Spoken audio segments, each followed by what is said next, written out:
ಆಳಾಗಬಲ್ಲವನು ಅರಸನಾಗಬಲ್ಲ ಎಂಬ ಗಾದೆ ಮಾತು ಇವತ್ತಿನ ಬಿಗ್ ಬಾಸ್ ಕನ್ನಡ ಪ್ರೋಮೋ ನೋಡಿದಾಗ ನೆನ್ಪಾಯ್ತು. ಯಾಕಂದ್ರೆ ಬಿಗ್ ಬಾಸ್ ಮನೆಯಲ್ಲಿ ಕ್ಯಾಪ್ಟನ್ ಯಾರೇ ಆಗಿರ್ಲಿ ಅವರಿಗೆ ಗಿಲ್ಲಿ ಹತ್ರ ಕೆಲಸ ಮಾಡಿಸೋದೇ ಒಂದು ದೊಡ್ಡ ಚಾಲೆಂಜ್. ಜನರ ಮನ ಗೆದ್ದಿರೋ ಗಿಲ್ಲಿ ಮನೆ ಕೆಲಸ ಮಾಡೋದ್ರಲ್ಲಿ ದೊಡ್ಡ ಸೋಂಬೇರಿ ಅನ್ನೋದು ಗೊತ್ತಿರೋ ವಿಚಾರ. ಆದ್ರೆ ಇದೀಗ ಗಿಲ್ಲಿ ಕ್ಯಾಪ್ಟನ್ ಆಗಿದ್ದು ಗಿಲ್ಲಿ ಮಾಡಿದ್ದನ್ನೇ ಅಶ್ವಿನಿ ಮಾಡಿರೋದಕ್ಕೆ ಮನೆಯಲ್ಲಿ ಜಗಳ ಶುರುವಾಗಿದೆ. ಕಿಚನ್ ಕ್ಲೀನಿಂಗ್ ಮುಗಿಸೋದಕ್ಕೆ ಕ್ಯಾಪ್ಟನ್ ಗಿಲ್ಲಿ ಹೇಳಿದಾಗ ಸುಸ್ತಾಗಿದೆ, ನಾಳೆ ಬೆಳಗ್ಗೆ ಮಾಡೋದಾಗಿ ಅಶ್ವಿನಿ ಹೇಳ್ತಾರೆ.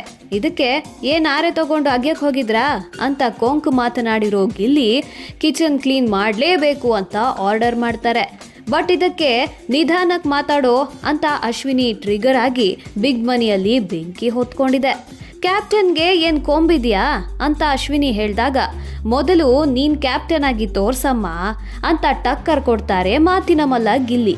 ಜಗಳ ಜೋರಾಗಿ ನಾನ್ ಕೆಲಸ ಮಾಡಲ್ಲ ಹೋಗು ಅಂತ ಹೇಳಿ ಮಲಗಿದ ಅಶ್ವಿನಿ ಅವರಿಗೆ ಇಡೀ ರಾತ್ರಿ ಗಿಲ್ಲಿ ಕ್ವಾಟ್ಲೆ ಕೊಟ್ಟಂತೆ ಕಾಣ್ತಿದೆ. ಇದಿಷ್ಟು ಇಂದಿನ ಬಿಗ್ ಬಾಸ್ ಪ್ರೋಮೋದಲ್ಲಿ ಕಂಡು ಬಂದಿದ್ದು.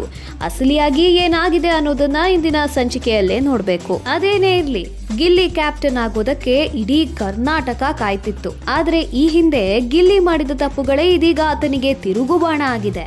ಇಂಥ ಸಿಚುವೇಶನ್ಗಳನ್ನ ಕ್ಯಾಪ್ಟನ್ ಆಗಿ ಗಿಲ್ಲಿ ಹೇಗೆ ನಿಭಾಯಿಸ್ತಾರೆ? ಮನೆಗೆ ಒಳ್ಳೆ ಕ್ಯಾಪ್ಟನ್ ಆಗ್ತಾರಾ ಅನ್ನೋ ಕ್ಯೂರಿಯಾಸಿಟಿ ಒಂದ್ ಕಡೆ ಆದ್ರೆ, ಕಂಟೆಂಟ್ಗೋಸ್ಕರ ಬೇಕಂತಾನೆ ಅಶ್ವಿನಿ ಜಗಳ ಆಡ್ತಿದ್ದಾರೆ ಅನ್ನೋ ಮಾತುಗಳು ಇನ್ನೊಂದ್ ಕಡೆ. ಇದೆಲ್ಲದರ ಮಧ್ಯೆ ಅಶ್ವಿನಿ ಜಾಗದಲ್ಲಿ ಕಾವ್ಯ ಇದ್ದಿದ್ರೆ ಗಿಲ್ಲಿ ಹೀಗೆ ರಿಯಾಕ್ಟ್ ಮಾಡ್ತಿದ್ರಾ ಅನ್ನೋದು ಮತ್ತೊಂದ್ ಕಡೆ. ಒಟ್ನಲ್ಲಿ ಗಿಲ್ಲಿ ಸೂಪರ್ ಕ್ಯಾಪ್ಟನ್ ಆಗ್ತಾರಾ ಅಥವಾ ಸೋಂಬೇರಿ ಕ್ಯಾಪ್ಟನ್ ಆಗ್ತಾರಾ ಕಾದ್ ನೋಡ್ಬೇಕು.